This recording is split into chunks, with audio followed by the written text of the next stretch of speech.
कैसे हो भाइयों। ग्रुप डी की तैयारी में बढ़िया से लगे होंगे। तो भाइयों मैं आपके लिए 25 क्वेश्चन पहले करा चुका हूँ और ये क्वेश्चन 26 से दूसरी चीज़ है उसी की। ठीक है, इसमें आपके कम से कम 30 से ऊपर सवाल रहेंगे, 30 के आसपास सवाल रहेंगे इसमें। और फर्स्ट एंड ऑल पहले सवाल अपन शुरू करते हैं कि पहला सवाल, और सारे सवाल आपके ग्रुप डी में प्रीवियस क्वेश्चन पूछे गए वही सवाल है और आपके अभी एग्जाम में आने के संभावना ज़्यादा है क्योंकि रेलवे प्रीवियस क्वेश्चन पूछती है मेरे भाई। तो पहला सवाल पे आते हैं, तो फटाफट आप उत्तर दीजिए, आपको फायदा होगा एग्जाम में कि वन्य जीव संरक्षण अधिनियम कब लागू हुआ। तो इसका फटाफट उत्तर दीजिए। तो इसका मेरे में सही उत्तर होगा वो 1972 होगा मेरे भाई। ठीक है, और सेकंड क्वेश्चन आया। सेकंड क्वेश्चन की खालसा खालसा पंथ की स्थापना, खालसा नहीं है, खालसा पंथ की स्थापना किसने और कब की। ठीक है, तो इसका फटाफट उत्तर दीजिए मेरे भाई। इसका उत्तर आप एक भी छाड़ सकते हैं, खालसा पंथ की स्थापना किसने की, तो उत्तर छट जाएगा, मतलब निकल जाएगा आपका उत्तर। तो किसने, गुरु गोविंद सिंह ने। कब, 1699 में। और गुरु गोविंद सिंह कौन थे, 10वें गुरु थे मेरे भाई। ठीक है, कोई अगर आपको आवाज आ रही है तो थोड़ा एडजस्ट कीजिएगा मेरे भाई, क्योंकि नवरात्र चल रहे हैं और गुजरात का सबसे फेमस क्या है, गरबा, वो साइड में चल रहा है मेरे भाई। ठीक है, इससे आपको स्टेटिक भी याद हो गया कि गरबा कहाँ का लगते हैं। ठीक है, तो क्वेश्चन नंबर 28 देखते हैं, धन निष्कासन का सिद्धांत। धन निष्कासन का सिद्धांत, ड्रेन थ्योरी किसने की, वकालत किसने की मेरे भाई। ठीक है, यानी धन निष्कासन का सिद्धांत किसने दिया, ये सीधा सवाल है। तो फटाफट इसका उत्तर दीजिए। तो इसका उत्तर फटाफट दीजिए आप। तो इसका उत्तर क्या होगा, दादा भाई नौरोजी ने मेरे भाई। और ब्रिटिश संसद में चुने जाने वाले पहले भारतीय कौन थे, ये भी दादा भाई नौरोजी नौरोजी ने दादा भाई नौरोजी है। ठीक है, भारत का वियोवर्ध इंसान बोला जाता था, मतलब पुराने जमाने में इसको उपाधि थी इनको। ठीक है, क्वेश्चन नंबर 29 से जो कट रहा हो कोई दिक्कत नहीं है, मैं आपको पूरा बता दूं कि जब भारत पहली रेलगाड़ी शुरू शुरू हुई उसमें, मतलब भारतीय जो रेल शुरू की किसके द्वारा शुरू की, उस समय गवर्नर जनरल कौन था, बस यही सवाल है भाई। तो फटाफट इसका उत्तर दीजिए। तो इसका उत्तर क्या होगा, डलहौजी मेरे भाई। ठीक है, सवाल बहुत इंपॉर्टेंट है और आता रहता है डलहौजी। ठीक है, कब की बात है ये, 16 अप्रैल। ठीक है, 16 अप्रैल 1853 की बात है, जब भारत में प्रथम रेलगाड़ी कहाँ पे, मुंबई से थाने के मध्य चला गई। ठीक है, दोनों महाराष्ट्र में पड़ते हैं।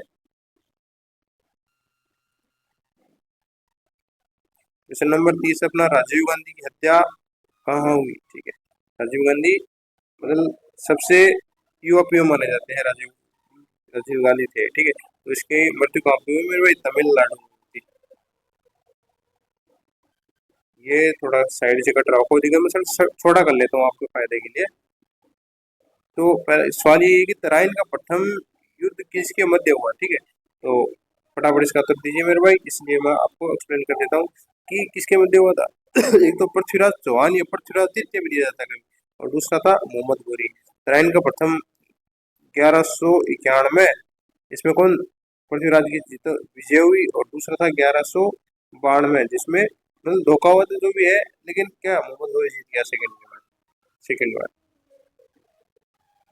क्वेश्चन नंबर 32 है कि उपनिषद को किस प्रकार का ग्रंथ माना जाता है, यानी उपनिषद किस प्रकार का ग्रंथ माना जाता है, फटाफट ऑप्शन पढ़िए और उत्तर दीजिए। तो मेरे भाई जो उपनिषद होगा उनको दार्शनिक ग्रंथ माना जाता है, भी सही होगा ऑप्शन।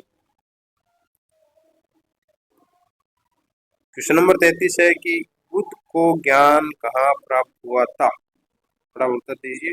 तो इसका जो सही आंसर होगा मेरे भाई, बुद्ध को ज्ञान की प्राप्ति कहाँ हुई, तो वो बोध गया में हुई थी। लुम्बिनी लुम्बिनी में जन्म हुआ था, और क्या बोलते हैं, लुम्बिनी में जन्म हुआ था, बोध गया में ज्ञान की प्राप्ति हुई थी। और जो प्रथम उपदेश हुआ था वो किसी ऋषिपत्नम या सारनाथ, एक ही नाम है, ऋषिपत्नम और सारनाथ ने प्रथम उपदेश दिया था। और कुशीनगर में महापरिनिर्वाण, कुशीनगर कुशीनगर में मृत्यु हुई थी। और वैशाख पूर्णिमा को माता बुद्ध का जन्म हुआ था, और वैशाख पूर्णिमा की मृत्यु हुई थी, इसलिए उनको बुद्ध पूर्णिमा बोला जाता है उसको। ठीक है, ये तीन चार बातें कुछ ध्यान रखना। और माता का नाम महामाया था, जो सौतेली माता, मतलब सौतेली माती या मौसी भी कई बार दिया जाता है ऑप्शन में। नेक्स्ट है क्वेश्चन नंबर 34 है कि मधुमक्खियों के प्रजनन या प्रबंधन किस कहलाते हैं, यानी मधुमक्खियों के प्रजनन और प्रबंधन को क्या कहलाते हैं। तो मेरे भाई इसका उत्तर होगा वो एपीकल्चर होगा। ठीक है, एपीकल्चर। और ये इसका उत्तर फटाफट दीजिए, गोदान के लेखक कौन है। तो इसके मुंशी प्रेमचंद, गबन गोदान, ये सारी किसकी, मुंशी प्रेमचंद की बुक है। सवाल कर रहा हूँ, कोई दिक्कत नहीं है, मैं आपको बता देता हूँ कि रक्त थक्का बनने में किस विटामिन की आवश्यकता होती है। आपको सवाल पूरा दिखा दिया है, तो फटाफट इसका उत्तर दीजिए मेरे भाई। तो रक्त का थक्का बनने में कौन सा विटामिन काम आता है, विटामिन के मेरे भाई। और कोबाल्ट, कोबाल्ट किसमें पाया जाता है, विटामिन बी 12 में। और सी क्या, खट्टा फलों में विटामिन सी पाया जाता है। क्वेश्चन नंबर 37 है कि अरबी विद्वान इब्न बतूता किस सुल्तान के शासनकाल में भारत आए थे। तो भारत किसके काल में आए थे मेरे भाई सॉरी, मोहम्मद बिन तुगलक, मोहम्मद बिन तुगलक, ठीक है, जिसने अपनी राजधानी दिल्ली से दौलताबाद की थी, मोहम्मद बिन तुगलक। और अलमारोविद राजवंश से था भाई ये, ठीक है, जो भी मतलब ये अरबी इब्न बतूता था। मैं इसके बारे में थोड़ा बता देता हूँ। इब्न बतूता, देखो ऐसे याद रखता हूँ, इब्न बतूता अलमारी में जूता, यानी अलमारोविद राजवंश से था ये, अलमारोविद राजवंश से था। और अलमारी में जूता, और कहाँ का था ये, मोरक्को का था, ठीक है।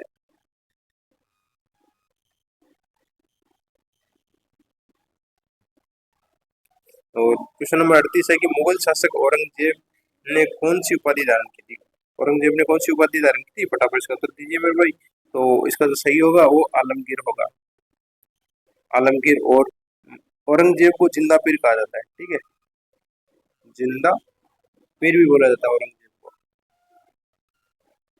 और ये सुन्नी धर्म को मानता था, ठीक है। क्वेश्चन है कि औद्योगिक क्रांति सबसे पहले कहाँ हुई थी। ये तो बड़ा इजी सवाल है, आप सभी को पता है कि कौन सी हुई थी, इंग्लैंड में हुई थी। और अभी कौन सी चल रही है, अभी चौथी चल रही है मेरे भाई, औद्योगिक क्रांति जो एआई की बेस पे चल रही है। ये बड़ी क्वेश्चन है, ये लगा कि ऐश्वर्य ऑयल फील्ड किस राज्य में स्थित है। तो फटाफट इसका उत्तर दीजिए। इसका उत्तर होगा एक, वैसे तो पुराने जमाने में करंट का सवाल था ये, जो रेलवे का ये है, लेकिन उसमें करंट का सवाल था ये, ऐश्वर्या ऑयल फील्ड राजस्थान में है। कभी अगर पूछ लिया जाए तो कोई दिक्कत नहीं है, आपको उत्तर पता होना चाहिए। तो ये फुल फॉर्म पूछिए मेरे भाई, ठीक है। तो इसका उत्तर, क्योंकि देखो कई बार तो ऑप्शन वहां पे इंग्लिश में मिलेंगे, आपको थोड़ी इंग्लिश में आनी चाहिए। मतलब क्या होती है, डी राइबो, ये देख ले, बस पहला वर्ड देख ले, तुम आपको उससे छट जाएगा। डी राइबो न्यूक्लिक एसिड होता है। क्वेश्चन नंबर 42 है कि कैटरपिलर क्या है। इसका उत्तर दीजिए फटाफट आप। तो कैटरपिलर क्या है मेरे भाई, कैटरपिलर क्या है, एक लार्वा है, ठीक है। सवाल कट रहा हो, कोई दिक्कत नहीं है, मैं आपको ज्यादा नहीं कट रहा। कि दो रंग है, एक तो कौन सा है, नारंगी है, एक बैंगनी, दोनों को मिलाया तो क्या बना। तो इसका उत्तर क्या होगा, भूरा। भाई क्या बनेगा, भूरा रंग बनेगा। टेलीग्राम, टेलीग्राम का आविष्कार किसने किया था। तो उत्तर फटाफट दीजिए। इसका सही उत्तर होगा टेलीग्राम, टेलीग्राम सैमुअल मार्स। आप सभी यूज लेते होंगे टेलीग्राम। और क्वेश्चन नंबर 45 है, कथक किस क्षेत्र में शास्त्रीय नृत्य है। ये तो बड़ा इजी सवाल है, आप सभी को पता होगा कि उत्तर भारत में क्या चलता है, कथक। और कथकली कहाँ चलता है, वो केरल में, ठीक है। भरतनाट्यम तमिलनाडु। और ओडिसी, पूर्वी भारत का ओडिसी चलता है। सत्रिय नृत्य है, वो कहाँ का है, वो असम का है। मणिपुरी नृत्य मणिपुर का है। और कुचिपुड़ी आंध्र प्रदेश का है। और क्वेश्चन नंबर, सॉरी, अर्जुन पुरस्कार किस क्षेत्र में दिया जाता है, फटाफट इसका उत्तर दीजिए। तो अर्जुन पुरस्कार, आप ये भी अब सवाल नहीं है, तो कौन सा है, खेल के क्षेत्र में। और अर्जुन पुरस्कार 15 लाख की राशि दी जाती है, 15 LAC। और कब, 1961 में प्रथम बार अर्जुन पुरस्कार दिए गए थे।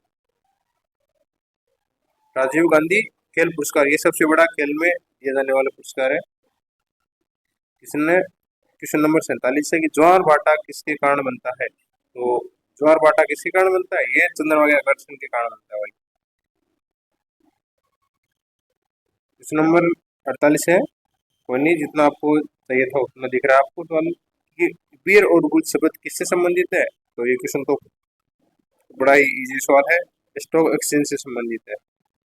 जब मार्केट ऊपर जाता है तो उसको बियर बोलते हैं, नीचे तो बुल, नहीं, ऊपर जाता है तो बुल बोलते हैं, नीचे जाता है तो बियर बोलते हैं उसको। ये है क्वेश्चन नंबर कि निकट दृष्टि दोष, निकट दृष्टि दोष को क्या बोला जाता है? मायोपिया। ठीक है, निकट दृष्टि दोष के लिए उपयोग होने वाला लेंस कौन सा है मेरे भाई? ये पूछा है कि निकट दृष्टि दोष के लिए कौन सा लेंस उपयोग लेता है। तो देखो ट्रिक बताता हूँ आपको। कई बार तो ये पूछ लिया जाता है इसका दूसरा नाम क्या है, निकट दृष्टि दोष का नाम तो क्या है? मायोपिया। मैं से याद रखता हूँ मायोपिया, यानी पिया नहीं पियाजी, और पियाजी क्या है? हमेशा निकट रहने चाहिए, ऐसे में याद रखता हूँ। ठीक है, अब दूसरी ट्रिक बताता हूँ आपको। एक है निकट दृष्टि दोष, ठीक है, 1 मिनट लूंगा आपका। एक है दूरदृष्टि दोष। नाम बड़ा कौन? ये है, और ये नाम छोटा ये है। अब देखो, एक आता है अवतल और एक उत्तल। नाम बड़ा कौन सा? ये। नाम छोटा ये, तो इसके साथ ये होगा, छोटे के साथ छोटा, बड़े के साथ बड़ा। तो निकट दृष्टि दोष में अवतल लेंस चाहिए और दूरदृष्टि दोष में उत्तल लेंस चाहिए। ठीक है, तो अवतल लेंस हमेशा उत्तल दर्पण की भांति कार्य करेगा, मतलब अपोजिट चलेगा दर्पण और लेंस के मामले में, लेकिन ज्यादा कंफ्यूज नहीं हो जाएगा। ठीक है, क्वेश्चन नंबर है 50 की नाक किस प्रकार की मिसाइल है? तो नाक क्या है, इस सभी को बताना चाहिए। तो एंटीटैंक मिसाइल है, फायर एंड फॉरगेट है।